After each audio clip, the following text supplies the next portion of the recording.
everyone. It's Audrey from Fire and Fiber. I am bringing you a bit of a different podcast today. As you can see, I'm not at home. I am on vacation with my family. In the interest of time and speed, I'm going to try to get through this as quickly as possible because in order to film in my hotel room, I had to turn the air conditioning off. It was quite noisy. So I'm going to try to get through this as fast as possible. But if you see me sort of like getting drenched in sweat, you know why. So fortunately, I have had the privilege of traveling a lot in the past few years, and I brought my knitting on all my trips. I have had to figure out what I can bring, what I couldn't bring, troubleshoot all that sort of stuff. And so today I'm bringing you my recommendations on vacation knitting. So everything is kind of in a mishmash here. It's bagged up in a really strange way, and you'll see why. But essentially, I was able to fit almost everything into two little bags. This bag isn't actually a project bag. It's just like a little makeup bag. I got it from Crazy Vince on Dollar Day. Also, I just want to point out I got my bathing suit top and my bottoms also on Dollar Day. Did not try them on. Completely risked it, and they're actually my favorite. So that's good. One of the things I brought with me was my Della Q Support Your Local Yarn Shop bag. This one came out for Local Yarn Shop Day last year, and this one is one of their snap bags. It's got a zipper as well. I really liked the green. I couldn't decide on the color. My store that I work at would carry the blue, purple, and green. I mean, if this was in a hot pink, I would be all over it. But anyways, this little mesh bag is great. It's got, again, one of my preferred styles of bags. It's got like the nice square bottom so that it will stand on its own. It's got the snap so that my yarn can feed through without getting caught. And then it also has a zippered compartment for my smaller items that inevitably will slip through the snaps. So let's break it down. Try and figure out how to break down what I brought. Let's start with tools. So I have always traveled with my metal needles. I've never had an issue. I've, however, been hearing quite a lot about certain airlines confiscating metal needles, and I got a little bit panicky. So I should just backtrack and say that typically when I travel with a carry-on and I do not check a bag. This time was an exception, but for the most part, I am able to fit everything I need into a carry-on, and this trip was the first time I've checked a bag in, gosh, probably 15, 20 years. But anyway, so one of the things that I did end up purchasing for this trip specifically was a set of bamboo needles. When I go on trips, for the most part, I bring sock projects with me. So in this instance, I brought a set of 2.5 millimeter Knit Pro Japanese bamboo double pointed needles, and I kept the box. I don't know why. I normally don't use wooden needles, and these ones definitely make me a little nervous, which is why I'm keeping them in the box. I'm really concerned. Because I'm rough on my things, I'm always concerned that they're going to snap. So when I flew, my sock that I was working on was actually on these. When I knit my socks, I knit primarily on a 9-inch Chinese circular, but then I also use DPNs for the heel and the toe and sometimes the cuff. So I normally alternate between DPNs and circulars anyways. So for this, I just brought a set of DPNs to get me through the flight because I had checked my bag and I kept all my metal needles in my checked bag. That was the first one. I brought with me also the Addy Gazelle, what do we call them? It's the Addy Turbo. I brought one of these with me. As you can see, it's on a I haven't used it yet. I was hoping to try these. I just haven't had a chance to. I also brought one set of 2.5 millimeter Knit Pro DPNs, and these are the red ones. These have been my long-time ride or die DPNs, so I brought a set of those. As you can see, I'm working on a heel right now. I did also pack my 2.5 millimeter 9-inch Chagu needles for another set I'm working on clearly. I am the worst in terms of packing too many projects. I am convinced that I'm going to have endless hours to knit and I'm going to be really bored to have multiple projects. I think I give myself a lot more credit thinking that I'm a faster knitter than I am. So that was an interesting choice on my part. So in here, I also have like another set of my Chagus. I brought with me trusty measuring tape. Now, again, this all is sorted in a weird way because I packed primarily all of my things that I couldn't have on the plane in my checkered bag. Those went into my checked baggage. I have my Della Q stitch marker and needle thing that I obviously am not using for any of the stitch markers because they're all loose in my bag. I have a few extra stitch markers. I did bring a go cord just on the off chance that I think when I flew, I had one sock on my Japanese bamboo and then I had another sock that was still on my circulars. I was willing to risk it and bring a go cord. And then I thought, okay, if worst comes to worst, they make me take it off of my circular, I can go cord it. And then I have backups in my bag. This was just because I didn't want to buy a second set of bamboo needles, knowing that I was only really going to use them for flight. Again, they're not my personal preference. So I just had a Go cord. Thankfully, I did not have to use. Normally, I had a set of Fiskars TFSA approved scissors that fold down. I actually think I got my last pair at Dollarama for about $5. I cannot locate them this time, of course, and rather than going through my project bags and going crazy, I just grabbed a different set of scissors, knowing that I was going to check my baggage anyways. So I got a really nice pair of these very beautiful unicorn scissors. Don't ask me where I got them. I have no idea. More stitch markers. Apparently, I'm still on a Christmas kick with my little gingerbread stitch markers. One of the other things I brought, although I did bring a measuring tape, is I brought my twice sheared sheep sock ruler flat bracelet business. I have two of these. They're such a cool idea. Actually, when I bought these, I don't know that I wasn't aware of any Canadian retailers selling them. So I actually bought them from the seller or the maker herself in the States. So the idea behind this is really cool. Essentially, it's a ruler on one side. You can see inches and centimeters. And then on the other side, it has an option so it's got instructions on the back, I should say. So place your sock ruler with the arrow end snug against either the heel or the toe of your sock, depending on which way you're knitting, and not until you reach the line for your desired size, then begin your toe or heel. So I did have to do a bit of research on these because I wanted to make sure that my toe length would line up with this, and it does. So my toe is typically about 2 inches, so it works fine for me. And so when you look at the other side, it shows you the US shoe size, and it's got your arrow here, and it goes kids, women. And so the idea is that you take your sock, you insert your arrow end here for me, because I knit cuff down, I'm going to insert it right into my heel, which I got here. And then I make sure that it's snug against it. And then you can line up and see where your foot is currently and where it needs to be.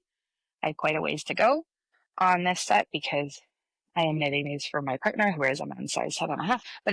But either way, so this not only works as a sock ruler, but a ruler in general. And what I like, again, folds up nice and small. I've seen other sock rulers, and I've seen them like laser cut out of wood or acrylic, but again, they're big and bulky. So I like this. It's also like kind of a nice rubberized silicone, so it doesn't scratch or get caught on other things, really. So I think that is all for equipment. In terms of actual yarn I brought, I was working on a sock. This is one of the Hobby Halloween yarns that I purchased. I did finish the sock already. So it was on my needles when I traveled, and I finished it on the plane. Finished most of it on the plane and then the rest down by the beach. And so I have the rest of this ball. This was a 100-gram ball. I also brought a tool. So one of the other tools that I brought, I guess you could call it a tool. This is by Buffy Ann Designs. I got this in the States, I think, when I crossed the border once.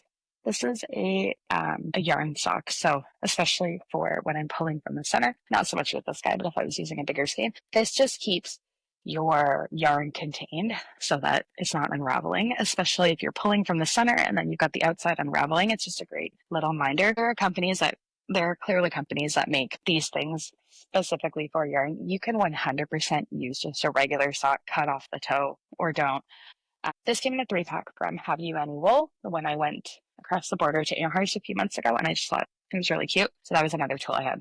All right, to the main show. So I brought with me, let's see here. Let's go by to look at that. I got more tools. So I did find another needles in my bag. These are the collage square needles, the DPNs in the 2.5. I was also planning on trying these. I probably should. So maybe I'll put these in my bag and then take them down to the beach or the pool, and I'll try them out later. One more thing. So collage is great. These are designed to be ergonomic and easier on your hands. They are also, gosh, I wish I could get the glare off of that. This is also a Canadian company. They're based in Ontario. Every purchase supports employment programs for people with disabilities. And of course, they have like a nifty little ruler on the inside of the package, which was very cute and handy. If I didn't have a ruler with me, that would have been great. So if we're going based on types of yarn I brought, so like I said, I had a 100-gram ball of hobby sock yarn and like one of the Halloween ones. I also have with me another 100-gram ball. I think this is the Regia Tweed. I'm working on a sock for my partner, so clearly that came with me too. I have 3 of these like little skinny balls. One is Ficalana Arwetta, and then I've got 2 of the Lang Jawol Superwash. These are for toes. Heels, and cuffs on some of my socks. Wasn't entirely sure what colors to grab, so I just grabbed a few. One of the socks that I'm working on right now that I already wound the skein for is, I don't know if you can see it very well. This is Area 51 fibers. The colorway is Saved by the Bell. I was joking that I think it should be called licorice all sorts. I'll make up the names. And you can see I've done my little yellow heel, my yellow cuff with the Lang jowl. The other cool thing that I didn't know about Lang jowl is it's got a little mini bobbin of yarn for reinforcement on the inside. I guess this is common knowledge. I didn't know. I think that's great. Super cute, especially when I'm sort of entering my darning and repairing phase in my sock knitting journey. So this is great. So as I said, I had a skein of Area 51 fibers. I also have two other of the 50-gram skeins. I cannot for the life of me remember this Halloween color's name, but then I think this one is like strawberry shortcake, although it kind of looks Christmassy now that I'm looking at it. So I did not bring, so for these three, obviously I didn't have a Swift or a winder with me. So what I did was I just sat on my beach chair, wound my hank, wrapped it around my knees, and very carefully wound my skein into a ball. I'm very familiar with, like I'm very comfortable doing that just because I didn't have time to wind them at a time. And so I probably will wind these two up today. I also brought like a little tiny bobbin of white. I think this is Susu by Sans Garn, just in case I decided I didn't like the color choices I had for my toes, cuffs, or heels. So I grabbed that. So all in all, let's see here. This is what I brought on vacation. And like I said, I was able to fit it into these two bags very carefully. And so yeah, that is what I brought on vacation that is what I brought to knit with on vacation. I have also been filming a little bit, so I've been knitting on vacation. I'm going to plug into this video as well if anyone is excited by that.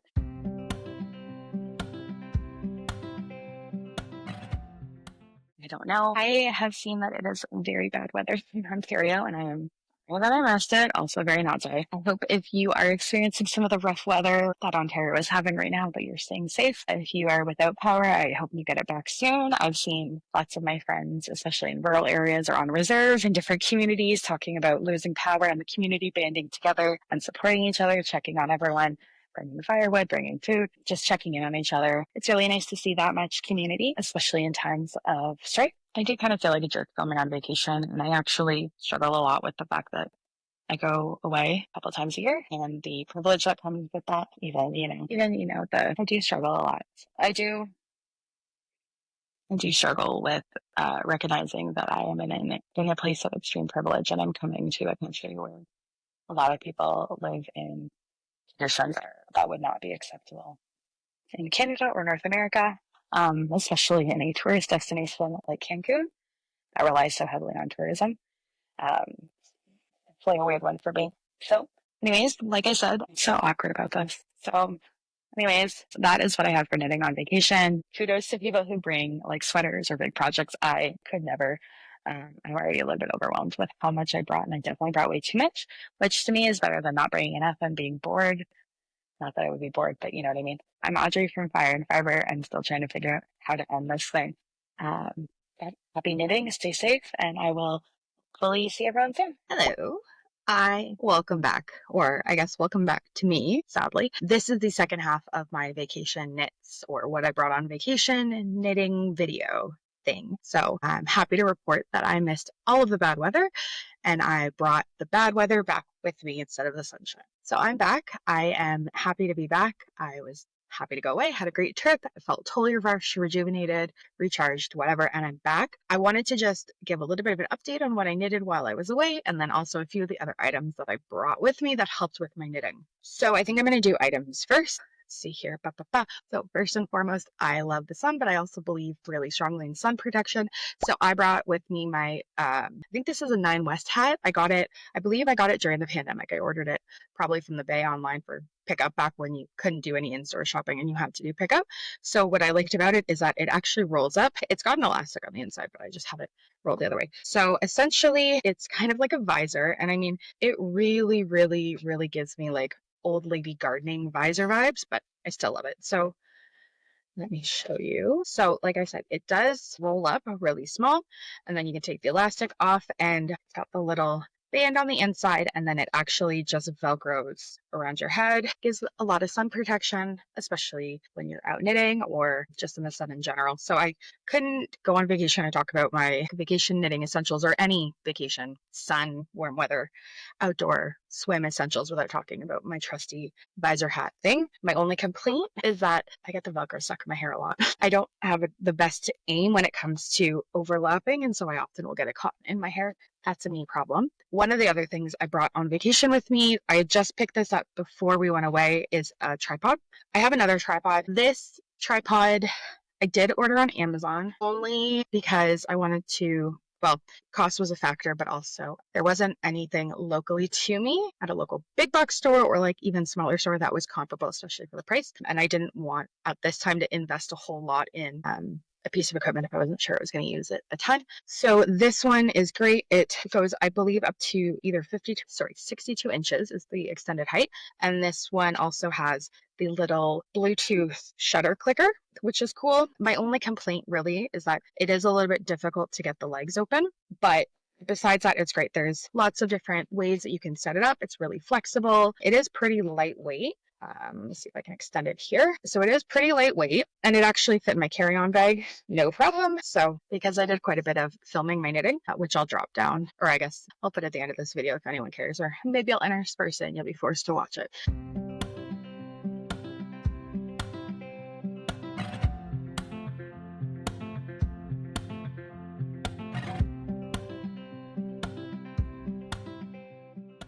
Because I did a lot of videotaping or filming my knitting, this came in really handy. Also just for, like selfie stick, family photos, that sort of thing. It was great. Like I said, super, super lightweight, which was really important to me, especially when I thought about what I was going to put in my bag to travel with. And then I think that is it for all of my items. I did forget to bring my microphone, which really was to my detriment when I looked at the footage from when I was in Mexico, but we're all just going to pretend it's great. The other bummer was that I went to go look at some footage that I had recorded prior to leaving. And once I got to Mexico, found out that it is definitely out of focus. So that was a drag. I'm going to have to refilm a bunch of stuff. So the finished items from my knitting, like I said, I finished one of my hobby Halloween socks. As you can see, none of my ends are woven in. I actually did forget a darning needle, plastic or otherwise, when I went away. So that is still on my list for things to do. And I sadly did not finish a single pair of socks. I got really, really severe second sock syndrome. It is a thing, look it up.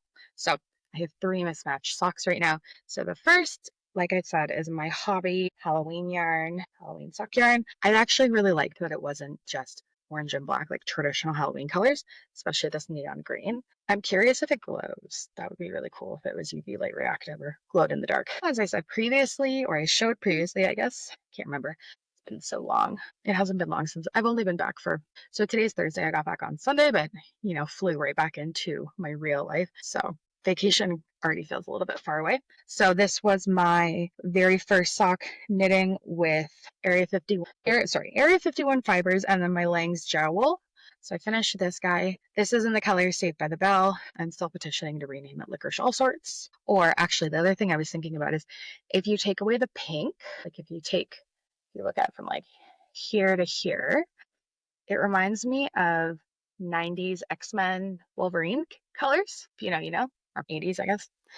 80s, 90s. And the last one I finished is my Strawberry Shortcake ribbed sock. This took me a little bit longer because I did do ribbing throughout. And again, so this was Area 51 fibers in Strawberry Shortcake. And then the red contrast is my Regia Tweed color. Again, I haven't woven in any of my ends. I also wasn't able to bring my scissors on the plane, so I actually carried both of my yarns until I was able to cut them at home, which was a giant pain in the butt. I also filmed a video on my Instagram that I'll link down here, or put a screen grab or something. So I did film one of those how long does it take to knit videos, and I did a sock. So that was actually kind of motivating and kind of fun because I would set an hour timer, and so it actually made it a little bit easier for me. Sometimes I get really bored with projects, especially on parts like doing the leg, doing the foot, where I just feel like it goes on and on and on forever, especially if I'm not working a pattern. I'm just doing a vanilla sock or a basic repeat like a rib. So having that timer on actually motivated me to finish a little bit faster. I guess I think this was done in 11 hours. So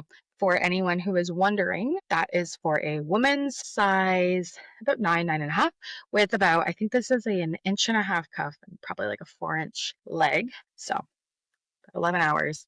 Still have to weave in the ends, obviously. Still need to block. And obviously, I still need to knit a second set. I still need to knit my second socks, but this is at least going to get me started on this year's socks for myself. So I'm pretty jazzed about that.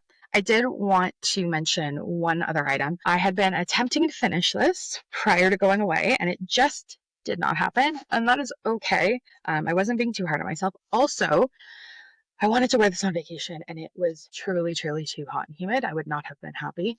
And that's nothing against the garment itself. It's just I am a sweaty, sweaty girl, and I would have felt bad sweating all over this. So this is my Sobble tank. This is by Curia Knits, my friend Erin Curian, who designed the pattern. It's got this really, really gorgeous lacework detail. It's in these diamonds, and it's done sort of like a little mini 1/1 left or right leaning cable work. I also sort of learned how to do cables without a cable needle, these little tiny ones. And it's going to be a cropped tank. I'm not quite there yet. I have probably about 4 or so more inches to knit. And of course, it has come off of my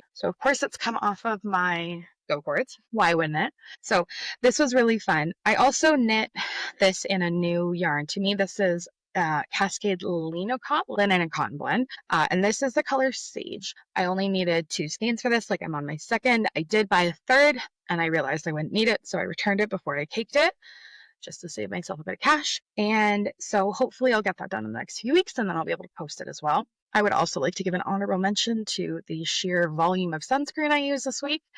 I actually was trying to find my makeup bag from the plane. Can't find it, but I did use a Beauty of Joseon like stick matte face sunscreen that really did me well and was also essential in my knitting on vacation success.